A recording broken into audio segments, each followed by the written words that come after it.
బలరాముడు శరీరాన్ని విడిచి సముద్రంలో కలిసిపోతాడు. శ్రీకృష్ణుడు నేలపై పడుకొని ఉండగా జర అనే పేరు గల బోయవాడు ఆయనను పరలోకానికి పంపిస్తాడు అని ఘోరంగా శాపం పెట్టారు. కోపం వచ్చేసింది పాపం వాళ్ళకి. అట్లా అవమానం చేసేది మహాత్ముల్ని.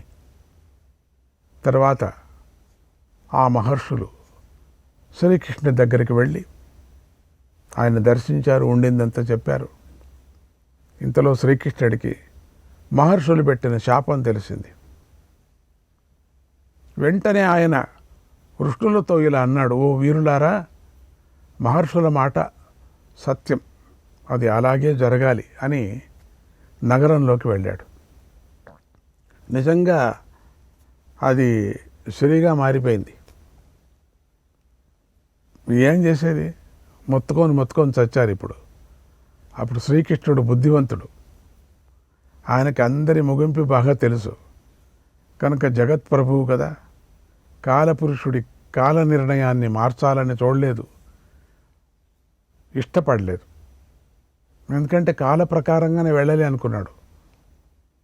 ఆయన అనుకుంటే మార్చవచ్చు, మార్చలేదు. ఎందుకంటే ఎందుకు కాలానికి వ్యతిరేకంగా నేను వెళ్ళేది, ప్రకృతి సృష్టి ఏముందో జరగని పరమాత్ముడు అట్లా వదిలేస్తే మాత్రం అంతే, ఇంకా జరగాల్సిందే, అది ఇంక తప్పదు. ముందుగానే నిర్ణయించాడు కదా, మళ్ళీ ఎందుకు మార్చుకోవటం, జరగనులే అనేసాడు అంతే. తర్వాత మరుసటి రోజునే సాంబుడు ముసలాన్ని రోకల్ని కన్నాడు. మామూలుగా కన్నాడు. అందరికీ ఆశ్చర్యమైపోయింది, ఏంటి ఇట్లా అయిపోయింది అని. ఏడుసల్లో నవ్వలనో మొత్తుకోవాలనో ఎవరికి తెలియ, ఒక ఇనప రోకలి కన్నాడు, బయటకు వచ్చింది.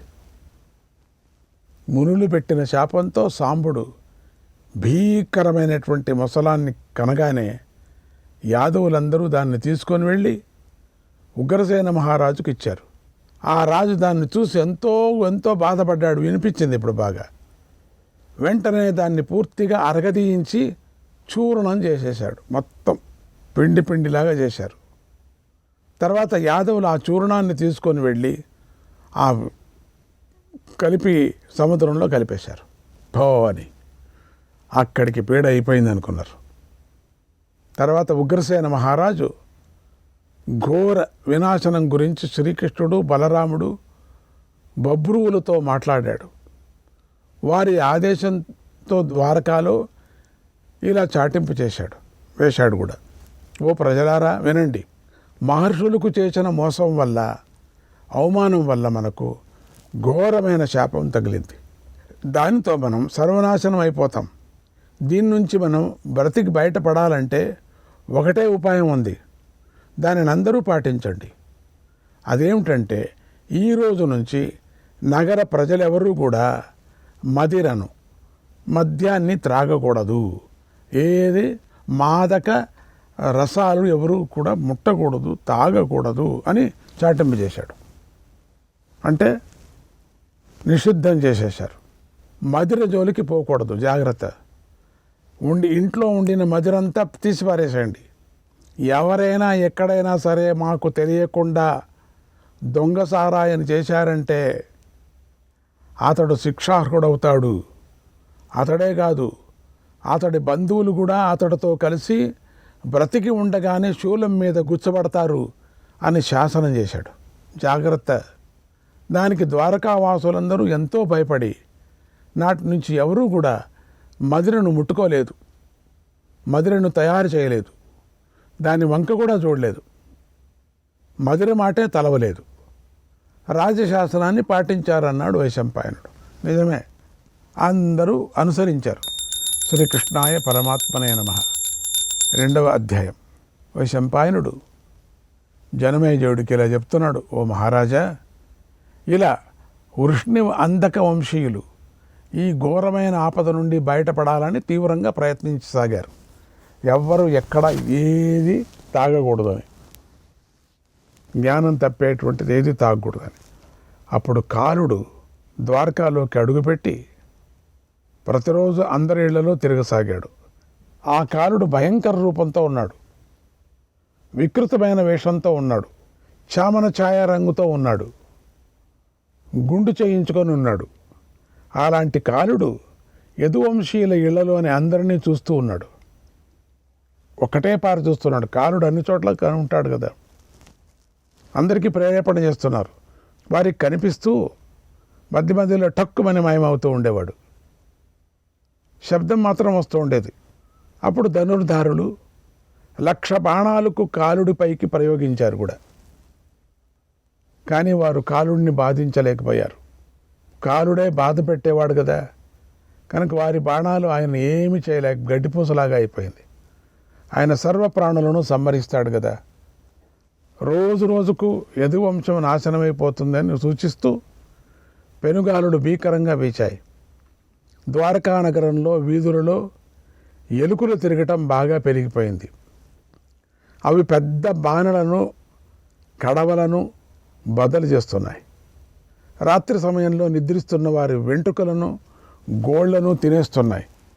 అలాగే వారి ఇళ్లలోని చిలుకలు చిచి కూచి అని అరుస్తున్నాయి. వాటి శబ్దం పగలు రాత్రి కూడా ఆగలేదు.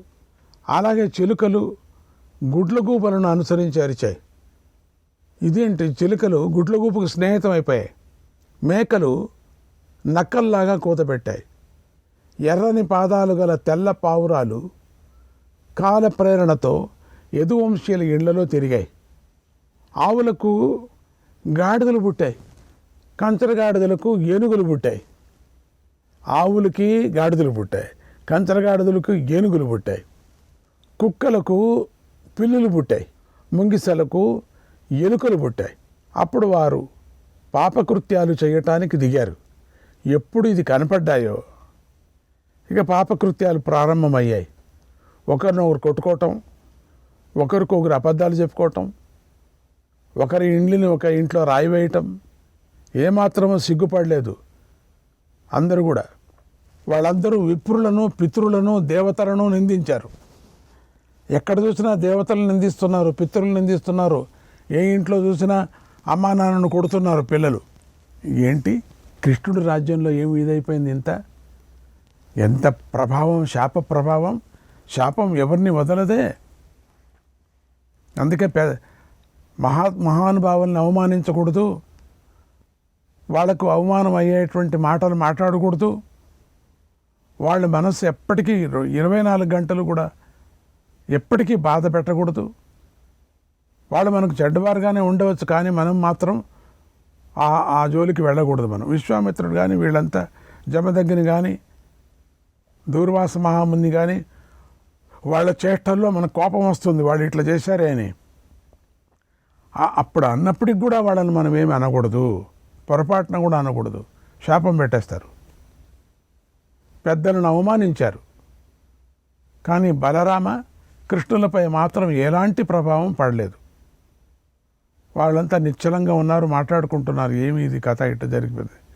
ఎక్కడ చూసినా భార్యాభర్తలు పోట్లాట్లు హద్దుమీరి ప్రవర్తించారు. అందరూ కూడా జుట్లు పట్టుకొని బయటకు వస్తున్నారు, పోట్లాడుతున్నారు. ఏమిటి, ఎట్లా ఉండేది అది? స్వర్గంలాగా ఉండేది ద్వారకానగరం. ఇప్పుడు ద్వారకానగరం ఏమిటి ఇట్లయిపోయింది? అగ్ని మండిపోతూ తన జ్వాలలతో అప్రదక్షిణంగా తిరిగాడు అగ్ని కూడా. అప్పుడు అగ్ని జ్వాలలు నల్లగా, ఎర్రగా, ముదురు ఎరుపు రంగుతో విడివిడిగా బయటకు వచ్చాయి. అట్లా రాకూడదు, అట్లా ఆ రంగు రాకూడదు. నిత్యము ద్వారకాలో నివసించే వారికి ఉదయ అస్తమయ సమయాలలో సూర్యుడు మాటిమాటికి మొండెమలతో చుట్టుముట్టుబడి ఉన్నట్లుగా కనిపించాడు. మొండాలతో. ఓ రాజా, ఇళ్లలో చక్కగా వంట వండుకొని తయారు చేసుకున్నటువంటి అన్నాన్ని తినటానికి కూర్చోగానే అందులో వేల కొద్ది పురుగులు కూడా కనిపించాయి ప్రతి ఇంట్లో కూడా. పుణ్యవాచనాలు జరుగుతున్నటువంటి సమయాల్లోనూ కూడా, మహాత్ములు జపిస్తూ ఉన్న సమయంలోనూ ప్రజలు పారిపోతున్నట్టు చప్పుడు వినిపించింది. కానీ ఎవరు పారిపోతున్నారో మాత్రం ఎవరికి కనిపించలేదు. ఎవరు జపాలు చేసుకునే వాళ్ళు కాదు, హోమాలు చేసుకునే వాళ్ళు కాదు, ఎవరు యోగం చేసుకునే వాళ్ళు కాదు. ఏంటో భయం అందరికీ. నక్షత్రాలు, గ్రహాలు ఒకదానితో ఒకటి ఢీకొన్నాయి. దాన్ని అందరూ మాటిమాటికి చూశారు పైన. కానీ తమకు సంబంధించిన నక్షత్రాన్ని మాత్రం ఎవరూ చూడలేకపోయారు. ఏదో నక్షత్రం కొట్టుకునేది. శ్రీకృష్ణుడు ఈ అశుభాలన్నిటినీ చూసి పాంచజన్య శంఖాన్ని పూరించాడు ఒక్క పర్యం. అప్పుడు యదువంశీయుల ఇళ్లలో అన్ని వైపుల నుండి గాడిదలు దారుణంగా అరిచాయి. ఒక్కపారి శంఖం పూరిస్తూనే ఎక్కడి నుంచి వచ్చాయో ప్రతి ఇంటిలోనూ గాడిదలు తయారైపోయాయి. అందరి ఇళ్లలో గాడిదలు కనపడ్డాయి. అందరూ గాడిదల్లాగా అరుస్తున్నారు. అసలు గాడిదలో మనుషులు, గాడిదలో మనుషులు తెలియదు. శ్రీకృష్ణుడు చూశాడు, ఈ కాల వైపరీత్యాలను గమనించాడు. ఆయనకంతా తెలుసు.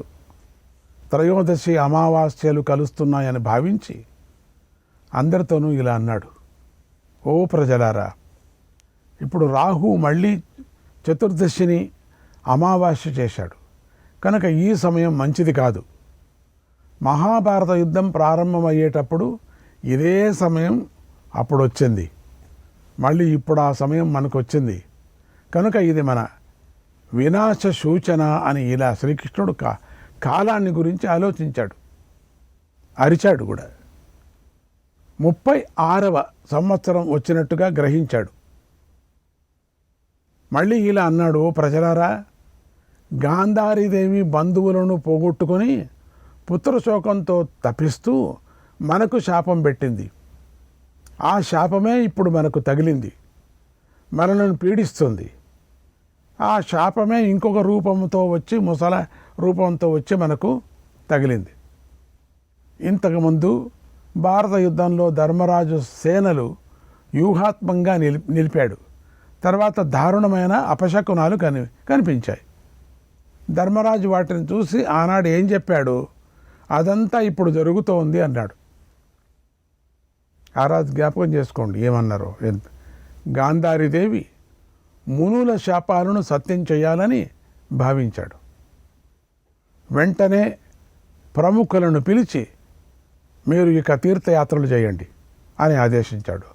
ఇక్కడ ఉండొద్దండి, తీర్థయాత్రకు వెళ్ళిపోండి అన్నాడు పెద్ద వాళ్ళందరినీ కూడా. వెంటనే అధికారులందరూ ఎవరు ఏడుస్తున్నారో చాలామంది పాపం పెద్దవాళ్ళు ఎందుకు ఇట్లా అయిందని వాళ్ళంతా తీర్థయాత్రకు పంపించాడు, పోండి మీరంతా అని. ఇలా చాటింపు వేశారు. ఓ ప్రజలారా, మీరందరూ తీర్థయాత్రలు చేయటానికి బయలుదేరండి. ముందుగా సముద్ర తీరానికి చేరండి. తీర్థయాత్రలు ఏమో వెళతారు నిజమే, అది సముద్ర తీరం దగ్గరికి వెళ్ళి అక్కడి నుంచి వెళుదురట యాత్రకు అని ఆజ్ఞాపించారు అన్నాడు వైశంపాయనుడు. శ్రీకృష్ణాయ పరమాత్మనే. అందరూ సముద్రదాని దగ్గరికి వచ్చారు. 3వ అధ్యాయం. వైశంపాయనుడు చెప్తున్నాడు, మహారాజా, ద్వారకలోని స్త్రీలకు రాత్రి సమయంలో కలలో ఒక నల్లని స్త్రీ కనిపించింది. ఆమె తెల్లటి దంతాలతో నవ్వుతూ స్త్రీల సౌభాగ్యాలను అపహరించి ద్వారకలో పరుగెత్తుతూ వారికి కనిపించిందట.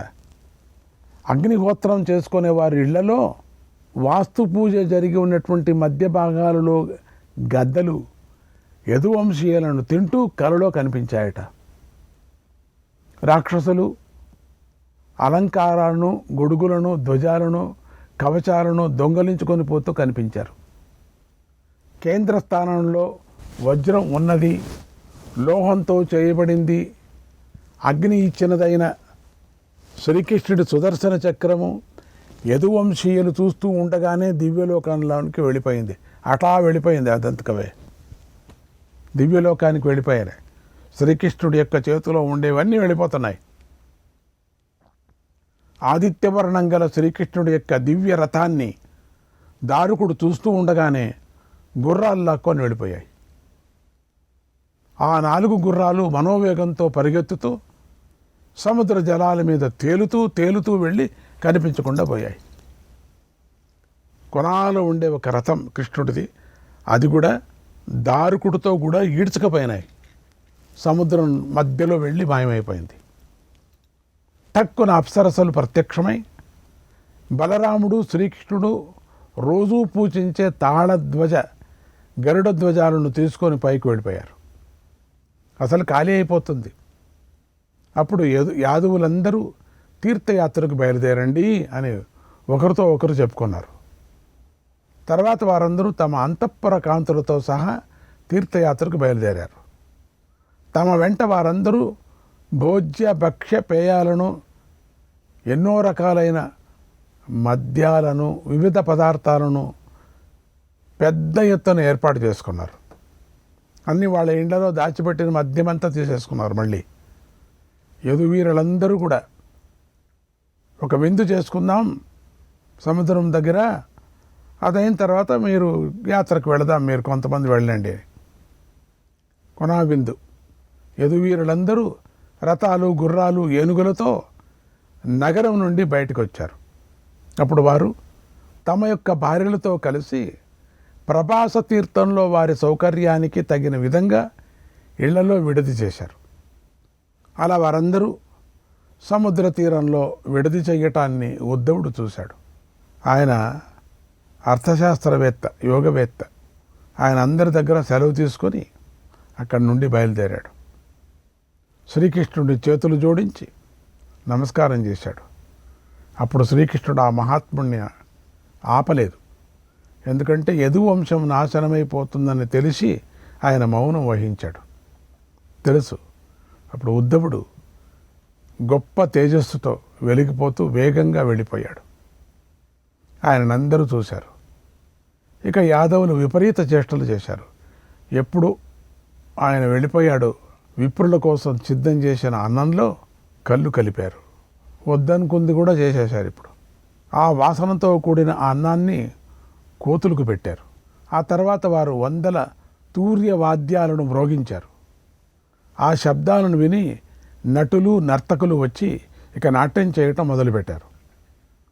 యాదవులు ఆ ప్రభాస తీర్థంలో ఆ సంతోష సమయంలో నిషేధించిన సురను పెద్ద ఎత్తున త్రాగటం ప్రారంభం చేశారు. అన్నీ దొంగతనంగా పెట్టుకున్నటువంటి, బయటికి పారేసిన దానికన్నా ఎక్కువ ఉందట, దొంగతనంగా దాచుకుంది. త్రాగటం ప్రారంభించారు. అందరూ తాగుతున్నారు. రాజ శాసనాన్ని ఎవరూ పట్టించుకోలేదు. అసలు ఎవరూ లెక్కబెట్టలే. కృష్ణుడి సన్నిధిలోనే కృతవర్మతో కలిసి బలరాముడు, సాత్యకి, గదుడు, బబ్రుడు కూడా సురను పుచ్చుకున్నారు. చూడండి, సాత్యకి, గదుడు, బబ్రుడు వీళ్ళేమిటి సురను పుచ్చుకోవటం? వీళ్ళు కూడా తాగారు. సాత్యకి తాగటం అంటే ఏమిటండి? అప్పుడు మొట్టమొదట సాత్యకి మత్తుతో తూలిపోయాడు. ఎందుకంటే ఆ సభలో అధ్యక్షుడిలాగా ఆ సభలో అందరి ముందు కృతవర్మను ఘోరంగా అవమానించాడు. బాగా వెక్కిరిస్తూ ఇలా అన్నాడు సాత్యకి. మొదటి నుంచి మనం సాత్వికని ఎంత బాగా తీసుకొచ్చాం, ఇప్పుడు చూడండి ఎంత అవహేళన అయిపోయిందో. మధిర అనేది అటువంటిది. ఓ కృతవర్మ, నువ్వు ఎలాంటి వాడవంటే తనను కొట్టకుండానే నిద్రిస్తున్న వారినే చంపుతావు నువ్వు. ఇలాంటి క్షత్రియుడు నువ్వు తప్ప ఈ లోకంలో మరొకడు లేడు. భారత యుద్ధం అయిపోయిన తర్వాత ఉపపాండవులు చంపే సమయంలో ఆనాడు నువ్వు చేసిన పనిని యాదవులు ఎప్పుడూ క్షమించరు అని అరిచాడు. సాత్వికి అలా అనగానే ప్రద్యుమ్నుడు కృతవర్మను అవమానించాడు. ఈ కృతవర్మ చేసిందేనా? మనలోనే తిరుగుతున్నాడు మన శత్రువు. సాత్వికి మాటనే సమర్థించాడు. సాత్వికిని మెచ్చుకున్నాడు కూడా. దాంతో కృతవర్మ తీవ్రమైన కోపం వచ్చింది. పెద్దవాడు కదా, ఇప్పుడు కోపం వచ్చింది.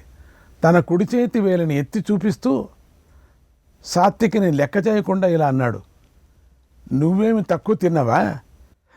ఆనాడు భారత యుద్ధంలో నువ్వు చేసిన పని ఏమైనా బాగుందా?